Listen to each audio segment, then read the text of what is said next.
Okay, do your disclaimer. Oh wait, can I do it this time? Yeah, you go for it. What? Lame! You suck. Nah, go on. Wait to the Lame! podcast. Okay, third time. I'll let you do it. I'm not gonna do it. You can do it. No, you do it. You do it. No, it's your thing. You do it. No, you do it. This is getting weird now. Yeah. You got to say it. I promise I won't do the lame thing. You can say something different. Nah, I promise this time I won't. Warning: this podcast might. I can't do as well as you.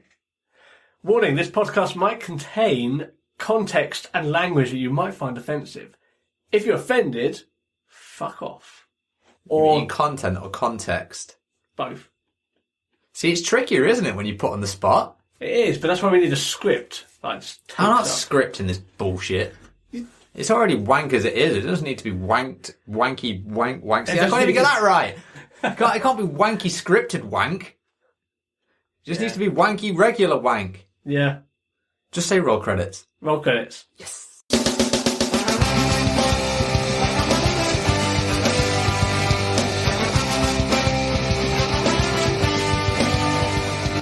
Welcome to the Seesaw Podcast with T and Cleves. Each week, offering up each lay perspective on life.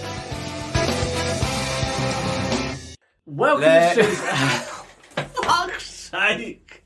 You fucking dweeb. Nah, go on, Ale. It's your thing. Welcome to this week of Seesaw. It took many attempts to get to this stage because Cleves is being an absolute cock gobbler. But welcome. You have been warned, and I've already dropped a naughty word. But What, cock gobbler? yes, not exactly a nice word, is it? Well, I don't know. It's a living, isn't it? Well, I'm not yeah. saying it's my living. I'm just saying, it's a living. People do it for fun, whatever. Yeah, I know someone's living it is, and I hear about it frequently. Yours. I wish.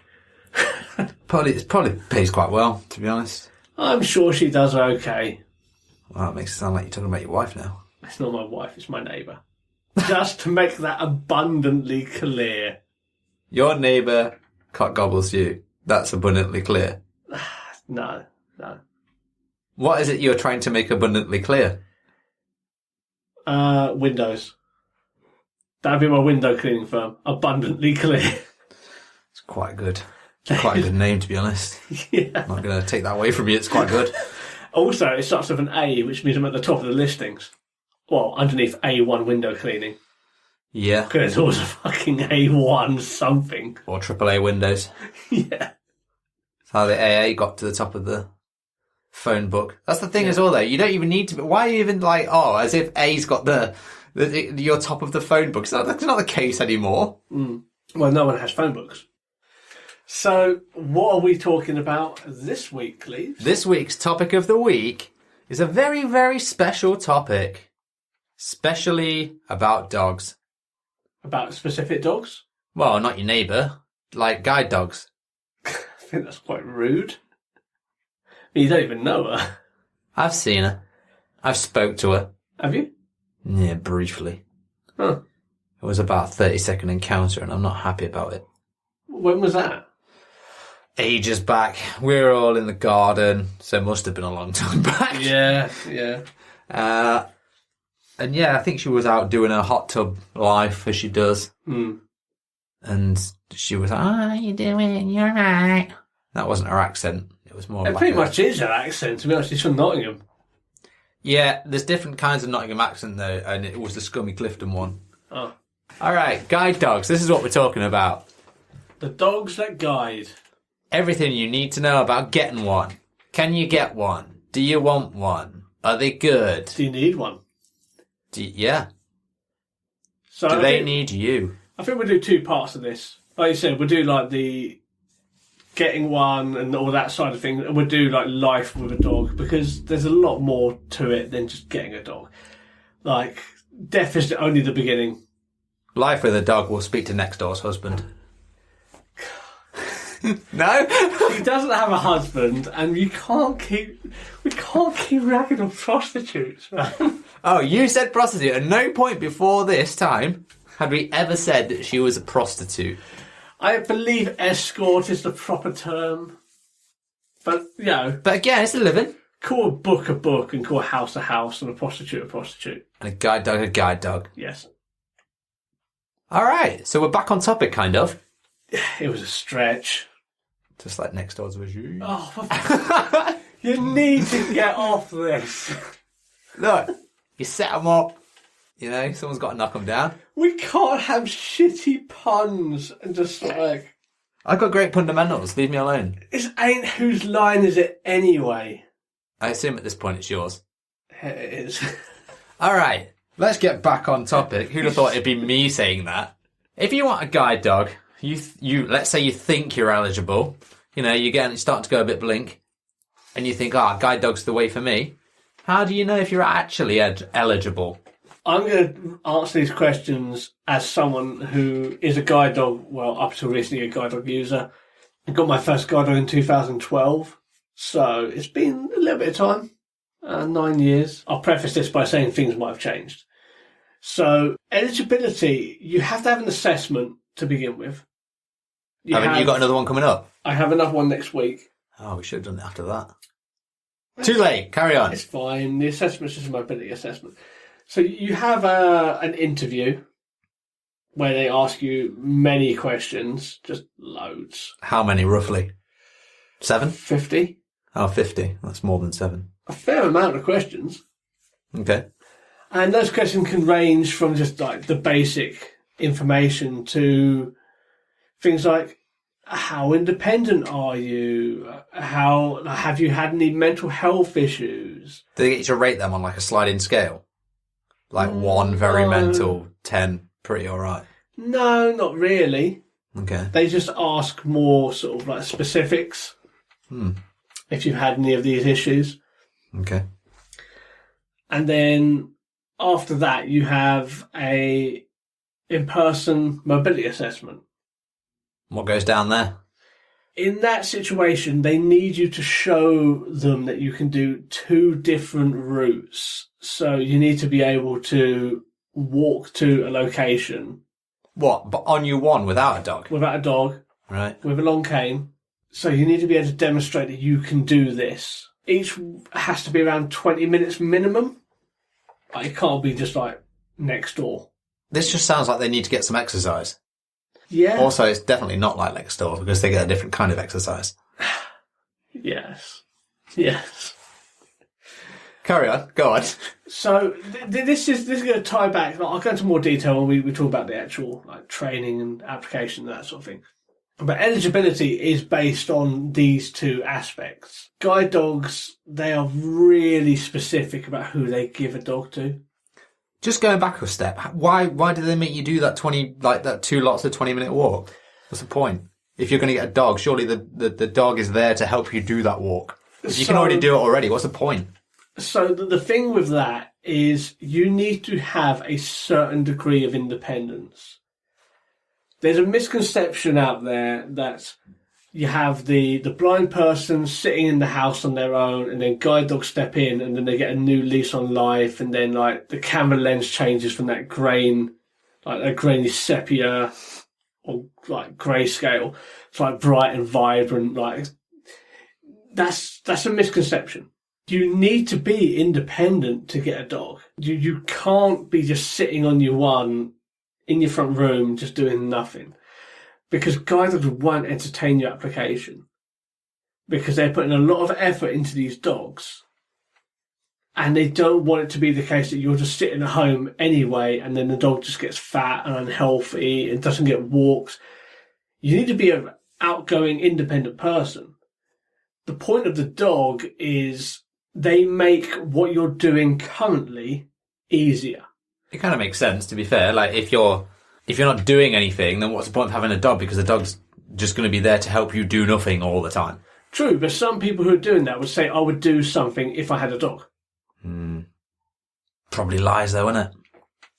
Some might be lies, some might not be lies. Maybe, I get that people might want that confidence boost, if that makes sense. But the point is, you need to be active, and then the dog gives you confidence doing what you're already doing. And gives you that confidence to do more. That's the point. So when I had my first dog, I was already really quite active. Like long cane user. And I would go all over the place, really. Learn routes, go to shops, pubs, all sorts of places. It didn't really bother me. I was sort of out and about. And when they said, "Oh, why do you want a dog?" I said, because you can never tell what's going to change in your environment. And that's the issues that I have, like signs getting put outside and people get in the way and streets get busy and roadworks and stuff. Like, these are the things I struggle with. And I just need something to make it mindless, because it took a lot of concentration for me. I had to concentrate so hard, and now that I haven't got my dog working, I have to concentrate so hard on even basic routes. But even then, like, sometimes you get into your own head, don't you? You just start, like, daydreaming or whatever. Especially about work. If you're going to work or coming from work, it's like you're thinking about, oh, I need to do that tomorrow, or oh, what have I got to walk into today? And yeah, you do. Accidents do happen. But that's when the dog is great, because they have their basic principles of what they do. And people think they're robots, and they're really not. They go on command. You have to tell them what to do. Forward, left, right, stop, about turn, that sort of thing. They go on commands. They'll stop you walking into things. They'll stop you walking, like, falling down holes and shit. Like, they'll stop in, like, curbs and things and stop you getting hit by buses. But you have to tell them where to go. So it kind of makes sense then. If you still have to know the routes, then you still need to know roughly where your surroundings are in order to be able to work the dog. Yes. Okay. I know a totally blind person, and they have applied for a dog twice in the last 3 years. Been rejected twice for a dog. And they're totally blind. The sort of person, like, they're young, they're in their 30s, early 30s.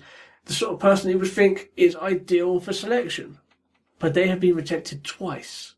What's their lifestyle like, though? Do they work? Do they go out? They don't work. They don't go out. They get a taxi everywhere. If they are going somewhere, instead of, like, using public transport or just walking down to the bus stop or walking to the local shop, they'll get a they'll get a taxi or an Uber absolutely everywhere. And they need help in and out of that. And then they need someone to, like, their idea of going shopping is phoning the shop beforehand to get assistance, which is absolutely fine.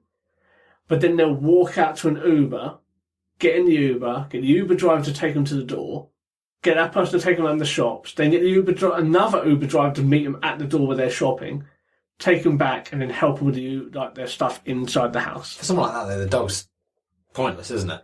It's 100% pointless, and that's why they've been rejected twice. Yeah. Well, okay, so moving on then, I was going to say, how hard is the process? How long is it? It is quite difficult to get one. You're more likely to get one if you have some sight, but I do know people with no sight totals who do have dogs. And generally speaking, the waiting list is around 2.5 years, 2 to 2.5 years. That is a long time. That's for a new dog. Well, you can just have a B-side. Get one that's been sent back. Oh, do they have like a second-hand shop for guide dogs like this one? This one's not working. They don't. Guide dogs, not all of them pass, like, becoming a guide dog.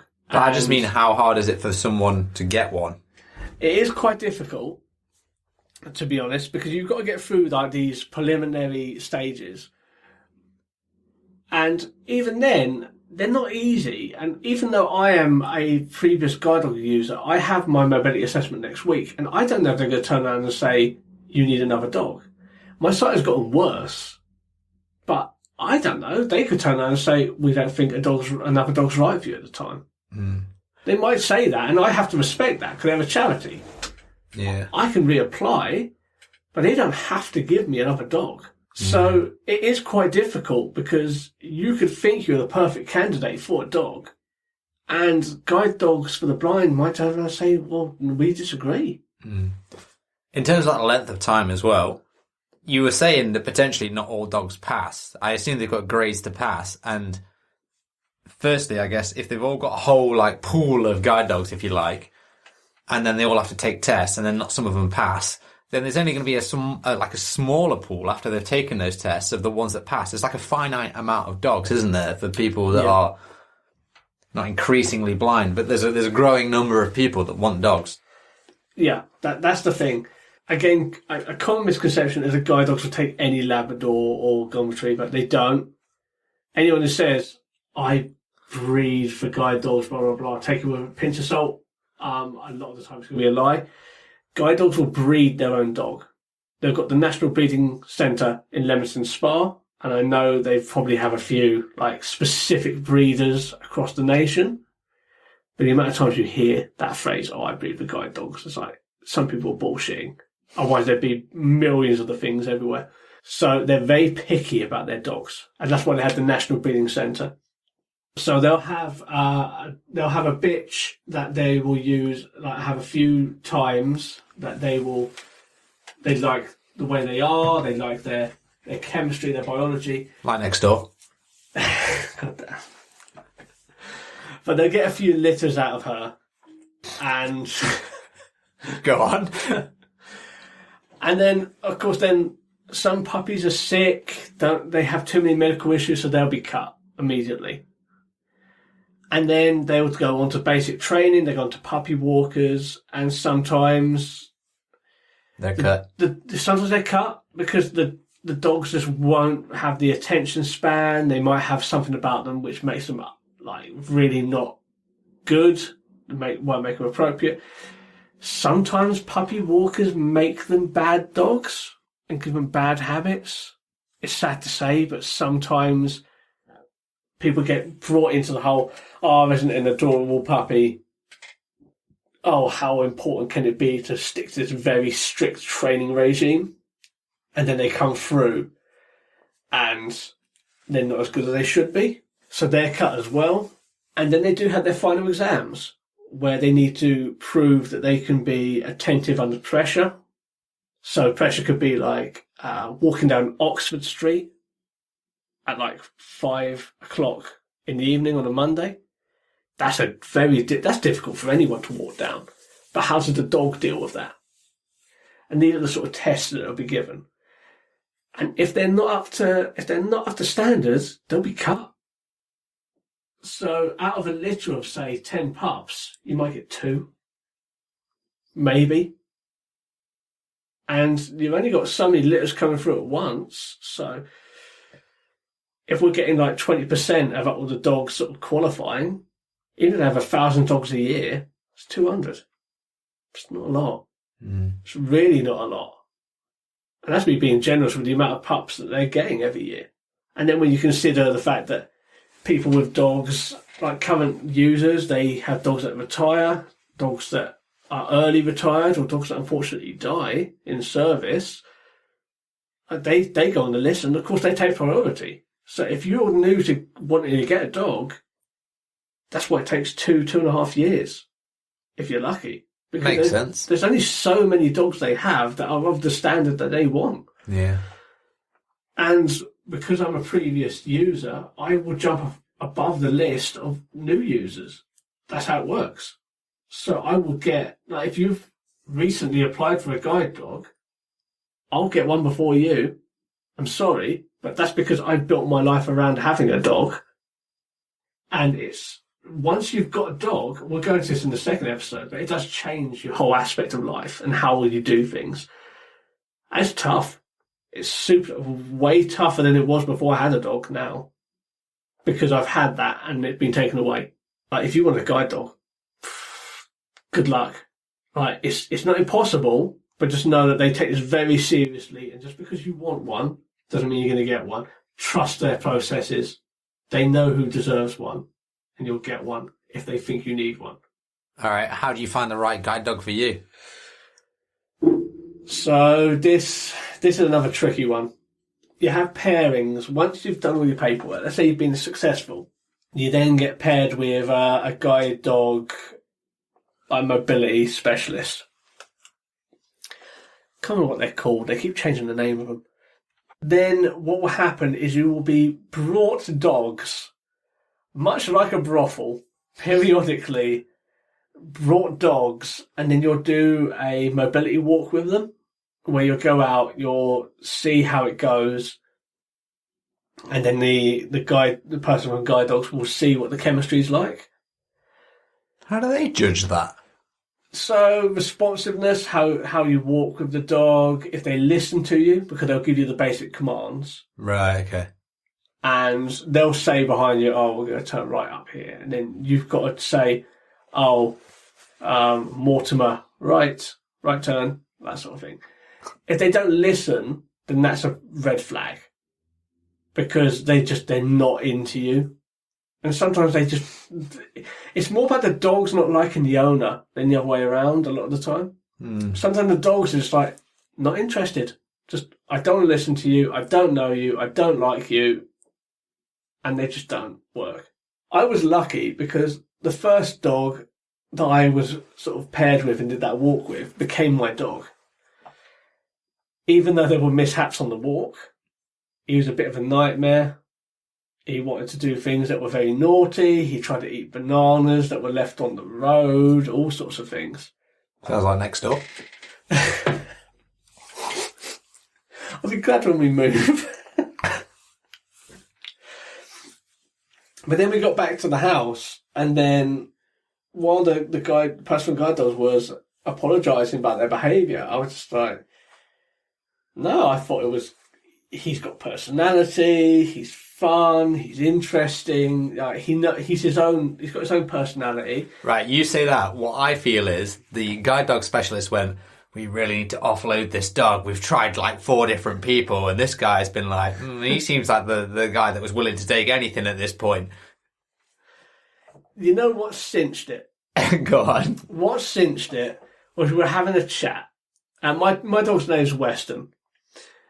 And Weston was just sort of like, he came in and the personal guide dogs had him on the lead when we went into the house, and then sort of like got him down on the floor, took the lead off so he could stretch out.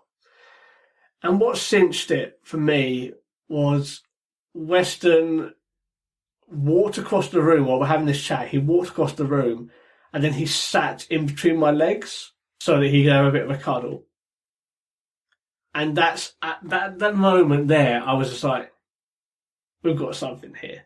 And he's still a needy little fuck right to this day. Yes, he is extremely needy. But that's the sort of thing that he came to me. I wasn't anyone in the room. There was around 4 or 5 of us in the room. But he came to me. We just had the walk. And he came to me. Yeah. And sat in between my legs. And I thought, he sees something in me because he's come to me for this. That's nice, isn't it?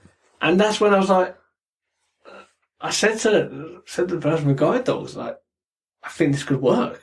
Like I can control him.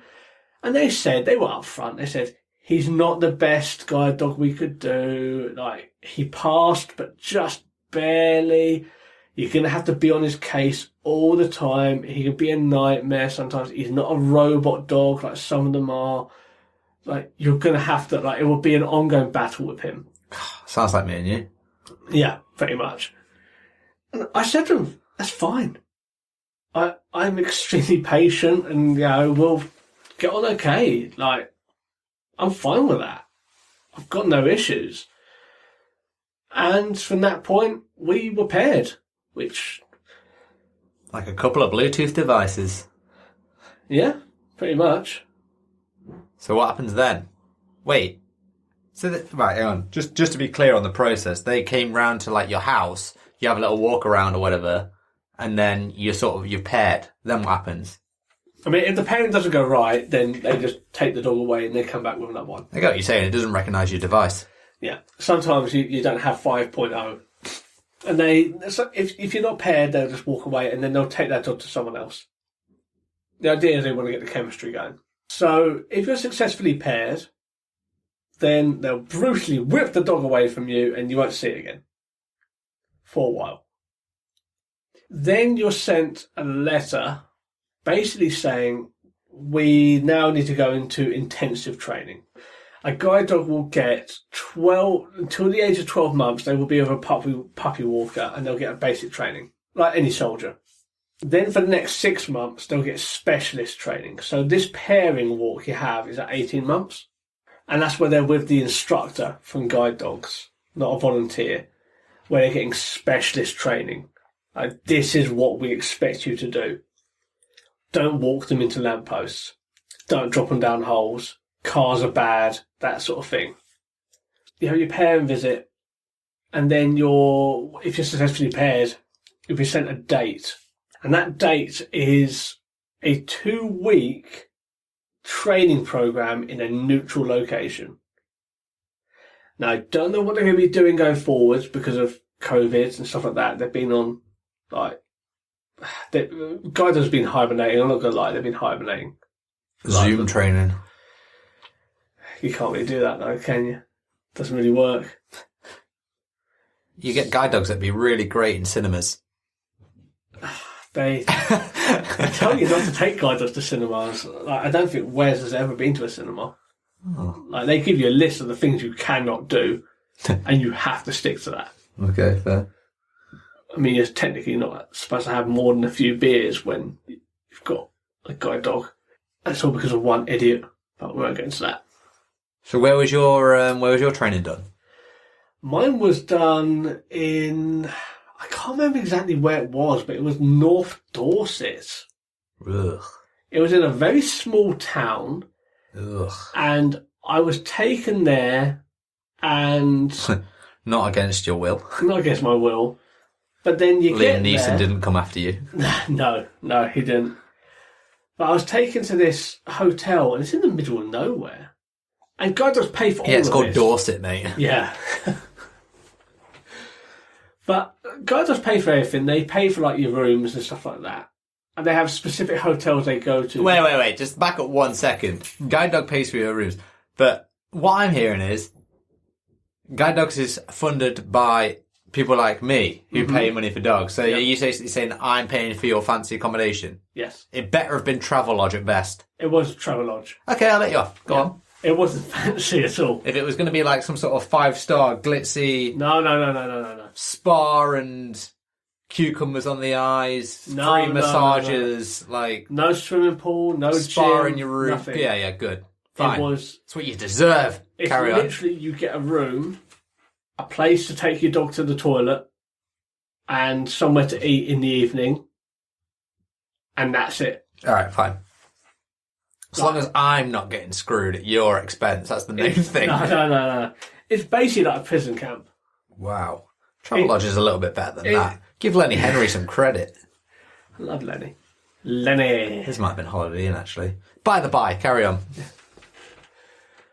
Well, you go to this place, and it is sort of like a prison camp because they're usually in the middle of nowhere. They're nowhere that you know. Does the guide dog know? No, Or is it new to- it's new to the guide dog new to as the well? guide dog, new to you. Right, okay. It has to be on neutral ground for both of you. Okay. So that they can train you in the techniques and and like how to like work with the guide dog without them knowing any of the area or you knowing the area. Okay, fair. Last thing they want is you knowing where you're going. Yeah. Okay, that And makes sense. similarly Yeah. with the dog, they don't want the dog knowing what the best route is. It has to be completely neutral, and that's why you end up in the middle of nowhere. So you do this for 2 weeks, like intensive, no weekends off. It's 9 till 5 every single day for 2 weeks. And you do all of the basic commands. I don't know what it's like when you're retraining a dog. I don't know if it's still 2 weeks if you're on the next dog. But it's just 2 intensive weeks and you do all of the training. Absolutely everything. Visits from all different people in guide dogs, so from vets, you name it, like they'll be involved, like everyone in guide dogs. Like the breeders, all sorts of stuff. So you do the intensive 2 weeks, and then after that, you can take the dog home. Woo! Birthday. Because at this point, you haven't seen the dog since that pairing walk. Yeah, but you've done a good 2 weeks with them. Yeah, you do. Then the next time you see him, you do 2 weeks with them, and it's like a bonding exercise. And then you go home with the dog. Then the real job begins, because it's all about building chemistry, and the dog will push its luck for a year. Like it will just challenge everything. The guide dogs tell you about this as well. They clearly say this dog will challenge you at every corner because it wants to make sure that you're like the new boss. But that's basically what happens with like the training. So you'll just do different routes and techniques and stuff like that. What kind of the stuff is involved in the training? Is it walking routes around the place that's there? They'll tell you where to go. So usually you'll get into a car in the morning and they'll drive you to some weird street. And then they'll just say, okay, go down here. And then when I tell you to turn. Okay. And they'll tell you the commands and stuff like that. Do they do like, okay, that's like one thing, like walking down streets or whatever, that's good for getting to shops and things like that. Did they do different aspects of it? Like, did they get you to walk with a dog, like, for example, in a bar or a restaurant or to a toilet or something like that? Yeah. They do that as well. Okay. But they will tell you where it is because the assumption is you know these routes. Yeah. So they'll say, like, we want you to go in here and find the toilet. The toilet is straightforward and to your right. So tell the dog to find it. And then you have commands like find the box. Well, that kind of works as well, because even if you're in a restaurant you don't know, you can just ask the waiter or something like, oh, where's the toilet? And they'll probably say up the stairs to the left or something like that. Yeah. So you can tell the dog that. Exactly. And like one of the classic commands is find the box. And that's just more of Isn't that what Next Door says to her clients? I don't think they need direction. They're hungry men. But find the box is like find the point of reference. So if you know the bank is nearby and there's a cash point, find the box. The dog will find the cash point. The same like How do they know what the box is? because it's anything of reference. Yeah, no, but how do they know what the reference is? How do you know what the reference is? Because they're shown like multiple things, like cash points are a box, pelican crossings are a box. Right. A public toilet is a box. They go on. In my head, I thought it was like it was a specific cash machine that they had to find, or not just a cash machine or a crossing, or okay, that makes sense. They're taught that these various things, like the buttons on a pedestrian crossing, is the box. Okay. The ATM machine is a box. A public toilet is a box. They're taught all of this thing means box, and they're rewarded with like treats during their training. So if you know something is nearby, you go find a box. Find the box. You've got to be energetic and you've got to give them a lot of praise or find the box and they'll find it for you. If you know you're roughly in that area. Mm. And even if it's a place you've never been to, provided that you've sort of navigated like using Google Maps or something like that to a location, you can do the find the box and they'll find it. Like they'll find if you know that there's a cash machine near, they'll find it. Because they're good. Because that's how they're trained. So they're amazing in that sense. They're just not robots. Yeah. People think they're robots. They're really not. They're stupid. Just a quick one to finish then. Useful? Worthwhile? Even with all the training and the pairing and all that? Is the process a worthwhile process? Is it a needful process? Yes. I would say yes, because guide dogs will let you know if you are eligible for one. If you're not eligible for one, guide dogs will not waste their time or money. Their process is right, is what I'm saying. Yes. Do you think that? Yeah. Yes. You're faith in the system. On average, a guide dog will cost £50,000 to train. And then guide dogs will pick up the food bills and vet bills from that point for the entirety of that dog's life. In theory. There are some like caveats to that. But in theory, they will. The donators to the cause will. Yes. But that's a lot of fucking money. It is. No one's They do questioning that. not give these dogs to people who do not deserve them. Yeah, that's fair when that money's at stake. It's a lot of money. So they don't squander it. They really don't. They do good work. And there's actually tangible results. Unlike a lot of charities out there. And you don't know what they do. RNIB. Yeah. At least with guide dogs, you see the end result. You see them walking around. And hopefully now that people have heard a little bit about what goes into the training and how they're selected, it makes a bit more sense why they cost so much. Yeah. Because they require the best breeding, the best food, the best trainers. We've got to have Etnies. So... I sound like you wear the Etnies I t-shirt. know, I love Etnies. Yeah, it's pretty much my brand. At Etnies, sponsor us. Please. So that they are really expensive. I think in the next episode on this, we would go into the life and times of having a dog. Because just because you want one and just because you get for the application doesn't necessarily mean you should have one. Because they are a huge responsibility. And they will change your life for the better and the worse, if I'm being honest. And I think we'll go over that in another episode. But I think, for the time being, unless you have any other thoughts... I do not. I'm going to go and take some more money and just go spend it next door. What, guide dogs? Yeah, something like that. Excellent choice, sir. Alright, till next week. Until next week. And if you have any questions about guide dogs, shut up. I will answer a lot of them next time we do this episode, because I will also do the frequently asked questions that drive me and every other guide dog owner completely mad. So, hold your questions. Tweet us. Tweet. Until next week. Thanks for listening to the Seesaw Podcast. You can find us on Facebook at Seesaw Podcast, Twitter, Seesaw Pod. You can email us at seesawpodcast@gmail.com. You can also find us on TikTok and Instagram at Seesaw Podcast or Seesaw Pod, depending on which one we want. But get us on the other places.